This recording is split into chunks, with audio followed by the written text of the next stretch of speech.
ప్రభు మీతో ఉందురుగాక.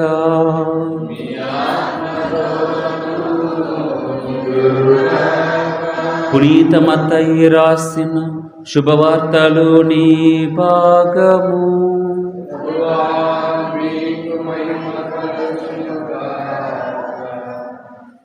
పునీత మత్తయి రాసిన సువార్త 7వ అధ్యాయము 7 నుండి 12వ వచనం వరకు.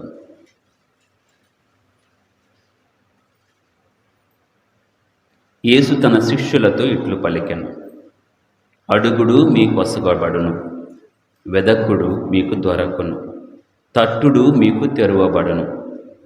ఏలయనా అడిగిన ప్రతివానికి లభించును, వెదకిన ప్రతివానికి దొరకును, తట్టిన ప్రతివానికి తెరువబడును. కుమారుడు రొట్టెనడిగిన మీలో ఎవడైనను వానికి రాయినిచ్చునా, చేపనడిగినా పామునిచ్చునా? మీరెంత చెడ్డవారైనను మీ బిడ్డలకు మంచి బహుమానములను ఇచ్చుట మీకు తెలియను కదా. పరలోకమందున మీ తండ్రి అడిగిన వారికి ఇంకెట్టి మంచి వస్తువులనిచ్చునో ఊహింపుడు. ఇతరులు మీకేమి చేయవలనని మీరు కోరుదురో దానిని మీరు పరులకు చేయుడు. ఇది మోషే ధర్మశాస్త్రము, ప్రవక్తల ప్రబోధము. ఇది క్రీస్తు సువిశేషము.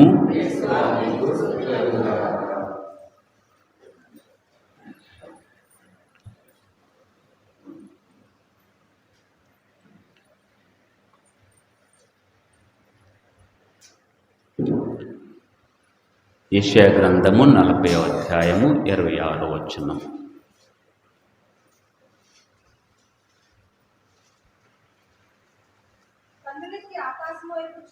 కన్నులెత్తి ఆకాశం వైపు చూడుడు, ఆ నక్షత్రములను ఎవడు చేసెను? వానిని సైన్యం వలె నడిపించువాడే కదా. అవి ఎన్నియో అతడు ఎరుగును. వానిలో ప్రతి దానిని అతడు పేరు పెట్టి పిలుచును. అతడు మహాశక్తి సంపన్నుడు కనుక ఆ తారలలో ఒక్కటియు తప్పిపోదు. అపోస్తుల చర్యలు 17వ అధ్యాయము 26వ వచనం నుండి. ఒక పురుషుని నుండియే ఆయన అన్ని జాతి జనులను కలిగించి భూలోకమంతటా వారిని నివసింపచేసెను. ఆయన ముందుగానే వారి వారి కాల పరిమితులను వారి వారు నివసించు స్థలముల సరిహద్దులను స్థిరపరచను. Praise the Lord, praise the Lord, praise the Lord. ప్రియమైన సహోదరి సహోదరులారా, ఈ 2 వచనాల ద్వారా దేవుని యొక్క ఆనతి లేనిదే, దేవుని యొక్క ప్రణాళిక లేనిదే ఏ వస్తువు కానీ ఏ మనిషి కూడా వారున్న చోట ఉండరు. వారు చేయాలనుకున్నది చేయలేరు. ప్రతీది కూడా దేవుని ఉద్దేశాను ప్రకారమే నడుచుకుంటాయి అనేది సత్యం. అదే ఈ 2 వచనాల యొక్క భావం. మొదటి వచనం ఏమిటి? ఆకాశమందల నక్షత్రాలను చూడండి, అవి లెక్కకు మిక్కుటముగా ఉంటాయి కదా. కానీ వాటన్నిటికి కూడా పేరు పెట్టినవాడు దేవుడు. వాటన్నిటిని కూడా వాని స్థానంలో నిలబెట్టి ఎంత స్పీడులో వెళ్ళాలి ప్రభు నిర్ణయించారు. ఆ తారలలో ఏ ఒక్కటి కూడా తప్పిపోదు. 2వ వచనం అపోస్తుల చర్యలో ఏమంటున్నారు?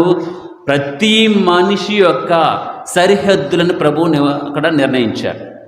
ఎక్కడ జన్మించాలి, ఎక్కడ జీవించాలి, నివాస స్థలములను కూడా ప్రభు నిర్ణయించారు. ప్రియమైన సహోదరి సహోదరులారా, ఈ 2 వచనాల ఆధారముగా ఎస్తేరు జీవితాన్ని ధ్యానం చేయడానికి ప్రయత్నం చేద్దాం. ఈనాటి మొదటి పట్టణంలో ఎస్తేరు రాణి ప్రార్థన చేస్తూ ఉంది. దేవునికి ప్రార్థన చేస్తుంది. ఉపవాస ప్రార్థన, 3 దినాల ఉపవాస ప్రార్థన. ఎస్తేరు ఎవరు? ఒక యూదా జాతి స్త్రీ, దేవుని ప్రజల్లో ఒక స్త్రీ. వీళ్ళు నివసించేది పర్షియా రాజ్యములో. పర్షియా రాజ్యం అంటే ఆనాడు భారతదేశము నుండి ఇథియోపియా దేశం వరకు వ్యాపించిన పెద్ద సామ్రాజ్యం అది.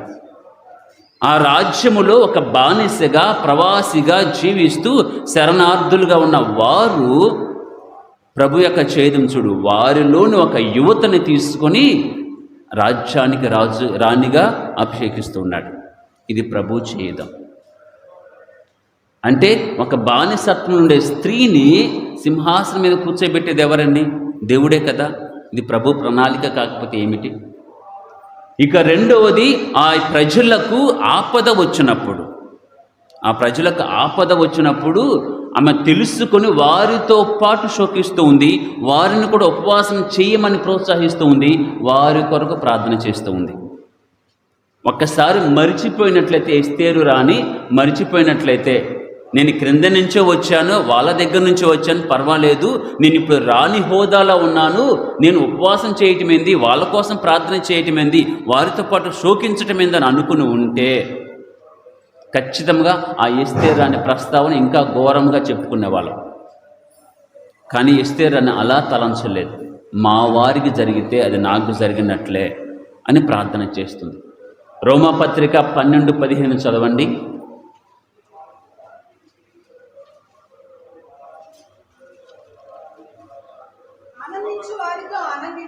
ఆనందించు వారితో ఆనందింపుడు, దుఃఖించు వారితో దుఃఖింపుడు. అది ఎస్తేరు రాణికే కాదు, మనందరికి కూడా ఆ యొక్క వచనము అన్వయింపబడుతుంది. ఒక క్రైస్తవురాలుగా, ఒక విశ్వాసిగా ఉన్న నీవు ఎవరైనా దుఃఖిస్తూ ఉంటే, ఎవరైనా నీ అవసరం ఉంటే నువ్వు చూస్తూ ఉండకూడదు. దుఃఖించు వారి దగ్గరికి వెళ్ళి నువ్వు చప్పట్లు కొట్టకూడదు, వారితో పాటు దుఃఖించు. ఆనందించే వారి దగ్గరికి వెళ్ళి, పెళ్ళికో పప్పన్నానికి వెళ్ళి అక్కడ నీ ఏడ్పులు అవసరం లేదు. మనలో చాలామంది చేసే పనులు అవే. పండుగ దినాన్న ఉపయోగించుకుంటారు పాత అన్నీ కూడా త్రవ్వటానికి. పండుగ దినాన్ని వెళ్ళి అక్కడికి వెళ్ళి ఏడుస్తూ ఉంటారు. వాళ్ళు ఆనందిస్తూ ఉన్నారే, వాళ్ళతో పాటు ఆనందించాలని మర్చిపోతాము. ఆ రోజే ప్రాతవన్నీ త్రవ్వి ఎక్కి ఏడ్చి సాధించుకొని వస్తారు. ఇది క్రైస్తవ పద్ధతి కానే కాదు. ఒకవేళ ఆనందిస్తున్నారా, వారితో పాటు ఆనందించు. దుఃఖిస్తున్నారా, వారితో పాటు దుఃఖించు. ఇది ఒక విశ్వాసిగా, దేవుని బిడ్డగా ఎస్తేరు చేస్తూ ఉంది. ఆమె ఉండేది అంతఃపురములో, కానీ తన ప్రజలు బాధపడుతూ ఉంటే ఉపవాస ప్రార్థనకు దిగుతున్నది. వారితో పాటు శోకిస్తున్నది, దేవుని వేడుకుంటుంది. ప్రియమైన సహోదరి సహోదరులారా, ఇక్కడే ఎస్తేరుని యేసు ప్రభువుతో కూడా పోల్చుకోవచ్చు. తన సొంత ప్రజల కోసం ప్రార్థించే ఒక మధ్యవర్తిగా, తన ప్రజల కోసం వేడుకునే ఒక స్త్రీగా, ఒక మధ్యవర్తిగా ఆ యొక్క ఎస్తేరు రాణిని చూడవచ్చు. ముందుగా మొదటి తిమోతి 2:5 చదవండి. దేవుడు ఒక్కడే దేవుని మనుషులను ఒక చోట చేర్చు మధ్యవర్తి కూడా ఒక్కడే. దేవుడు ఒక్కడే, తన ప్రజలను ఒక చోట చేర్చే మధ్యవర్తి కూడా ఒకడే. ఆలోచన చేయండి. ఎస్తేరు రాణి కనుక అక్కడ తన యొక్క పాత్రను పోషించకపోతే దేవుని సొంత ప్రజలు అనుకున్న వారందరూ కూడా నశింపబడేవారే, వారందరిని కూడా వధించేవారే. ప్రియమైన సహోదరి సహోదరులారా, ఆ రాజ్యములో హామాన్ అనే వ్యక్తి ఉంటాడు. రాజుగారి తర్వాత మరో స్థానాన్ని పొందిన వ్యక్తి, ప్రధానమంత్రిగా ఉండే వ్యక్తి. ఈ వ్యక్తికి యూదా జాతి ప్రజలంటే నచ్చదు. మరుముఖ్యముగా ప్రధానమంత్రి వస్తున్నప్పుడు అందరూ లేవాలి, మోకరించి నమస్కారం చేయాలని రాజుగారి ఆజ్ఞ. కానీ మొర్దెకై అనే వ్యక్తి ఉంటాడు. ఆ వ్యక్తి పైకి లేవడు, నమస్కరించాడు. ఎందుకని? ఒక విశ్వాసిగా నువ్వు దేవుని ముందే నీ మోకాళ్ళు వంచాలి, ఎవరి ముందు కాదు. ఆ వాక్యానికి బద్ధుడై మొర్దెకై ఏం చేస్తాడు? నమస్కరించాడు. ఒక్క నమస్కరించని ఈ స్థితి నుండి హామాన్ అనే వ్యక్తి కోపాగ్రుడై అందరిని నాశనం చేయాలంటే, ఈ ఒక్కవారిని కాదు, ఇతను మాత్రమే కాదు, అందరి జాతి మొత్తాన్ని సర్వనాశనం చేయాలని ప్రణాళిక కూడా సిద్ధం చేయించుకుంటాడు. రాజుగారు అంగుళికం ద్వారా రాజముద్ర వేయించుకొని ఒక నెల, ఒక తారీఖు నిర్ణయించుకొని ఆ రోజు ప్రతి ఒక్కరిని, యూదా జాతి ఉన్న ప్రతి ఒక్కరిని చిన్నపిల్లల దగ్గర నుంచి అందరిని కూడా నాశనం చేయవచ్చు, చంపవచ్చు. అదినూ కాక ఎవరైతే చంపుతారో వారు వారి ఆస్తిని తీసుకోవచ్చు. యూదా జాతి ప్రజలను చంపేసి వారి ఆస్తిని కూడా తీసుకోవచ్చు అనే యొక్క ప్రణాళికలను సిద్ధం చేస్తారు. ప్రియమైన సహోదరి సహోదరులారా, అటువంటి పరిస్థితుల్లో ఒక మధ్యవర్తిగా రాణిగారు రాజుగారి దగ్గరికి వెళ్ళి బ్రతిమాలి వేడుకుంటుంది. ఇక్కడ ఇంకొక షరతు కూడా ఉన్నది. రాజుగారి దగ్గరికి అంతఃపురంలోకి వెళ్ళాలి అంటే రాజుగారి పర్మిషన్ ఉండాలి, మంత్రివర్గ సమ్మతి ఉండాలి. అనేక ద్వారాలు ఉంటాయి, అవి దాటుకొని పోవాలంటే అంత సామాన్యమైన పని కాదు. ఒక వెళ్ళారా వెంటనే మరణ శిక్ష. అప్పటికి 30 రోజుల నుంచి రాజు రాణి ఇద్దరు చూసుకోలేదట.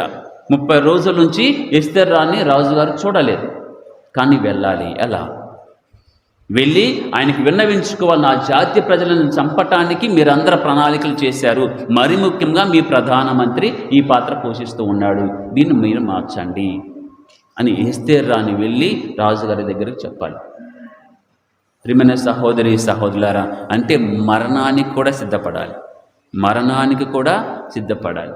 అందుకే ఎస్తేరు రాణి యొక్క ప్రస్తావన చాలా గొప్పగా ఉంటుంది. ఆమె యుద్ధాలు చేయలేదు, పోరాటాలు చేయలేదు, 10 మందిని నడిపించలేదు, ఎప్పుడు కూడా ముందుకు వచ్చి తమ పాత్ర, రాణి పాత్ర ఇప్పుడు కూడా పోషించలేదు. అయినా కానీ ఆమె గురించి గొప్పగా చెప్పుతుంది బైబిల్. అంటే ఆమె చేసిన విన్నప ప్రార్థన, ప్రాణానికి తెగించి అంతఃపురములో చేసిన ప్రార్థన వలన ఆ జాతి ప్రజలందరూ కూడా రక్షింపబడుతున్నారు.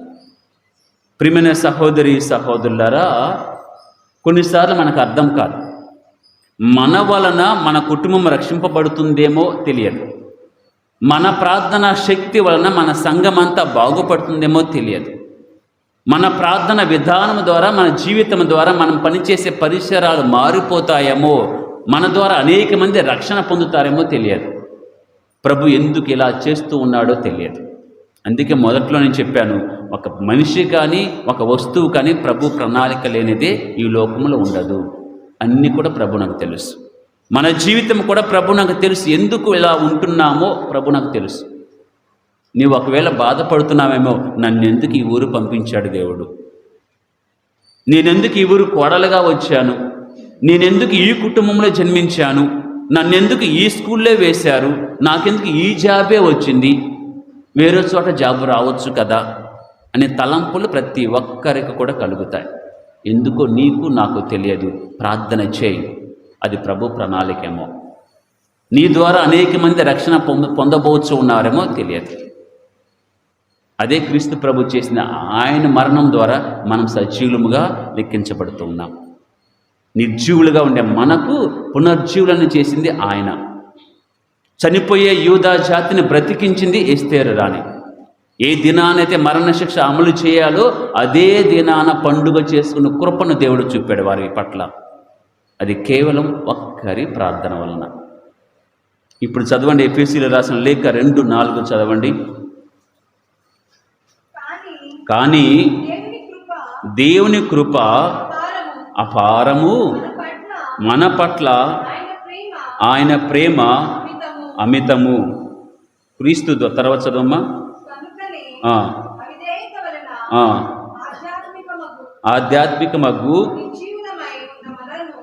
ఆధ్యాత్మికముగా నిర్జీవులైన మనలను క్రీస్తుతో కూడా పునర్జీవులను చేశాను. Praise the lord, praise the lord, praise the lord. క్రీస్తు గనక లేకపోతే మనం ఇంకా కూడా పాపములోనే ఉండేవాళ్ళం, పరలోక ప్రవేశం ఉండేది కాదు, నిర్జీవులుగా ఉండేవాళ్ళం. ఎస్తేరు రాణి గనక తన పాత్ర పోషించకపోతే యూదా జాతి మొత్తము కూడా అడుగంటిపోయేది, నశింప చేయబడేది. ప్రియమైన సహోదరి సహోదరులారా, ఇక్కడే నీ ప్రార్థన నా ప్రార్థన చాలా అవసరం. క్రీస్తు ప్రభు మనకు దేవునికి మధ్యవర్తి. ఎస్తేరు రాణి యూదా జాతి ప్రజలకు, ఆనాటి పర్షియా రాజుకు మధ్యవర్తి. ఇప్పుడు నీవు కూడా ఒక మధ్యవర్తి పాత్ర పోషించగలవు. నీ కుటుంబానికి దేవునకు మధ్యవర్తిగా ఉండగలవా? ఉపవాస ప్రార్థన చేయగలవా? ప్రియమైన సహోదరి సహోదరులారా, రాణి కూడా తన యొక్క అందమైన అలంకరణ తీసివేసి పట్టు వస్త్రములను వదిలిపెట్టి బూడిద రాసుకొని పేడ తాల్చి పేడ మీద పోసుకొని ఉపవాస ప్రార్థన చేసింది. ఆ ఉపవాస ప్రార్థన ఫలితమే రాజుగారు అంతఃపురానికి వెళ్ళిన రాజుగారు ఆమెను ఏమి అనకుండా చేశాడు. నువ్వు నేను గనక ఉపవాస ప్రార్థన చేసి ఏదైనా ప్రారంభించిన ఎడలా ఖచ్చితంగా దానిలో మనము విజయాన్ని పొందుతాం. అందుకే నీ ప్రార్థన మీద, నువ్వు చేసే ఉపవాసం మీద నువ్వు విశ్వాసం ఉంచుము. నీ దేవుడు విశ్వసనీయుడు కాబట్టి నీ ప్రార్థన ఆలకించి నీ ఉద్దేశములను కూడా నెరవేర్చును. అటువంటి కృపను చూపమని ఆ దేవుని వేడుకుందాము. దేవుడు మనకు సహాయం చేయునుగాక.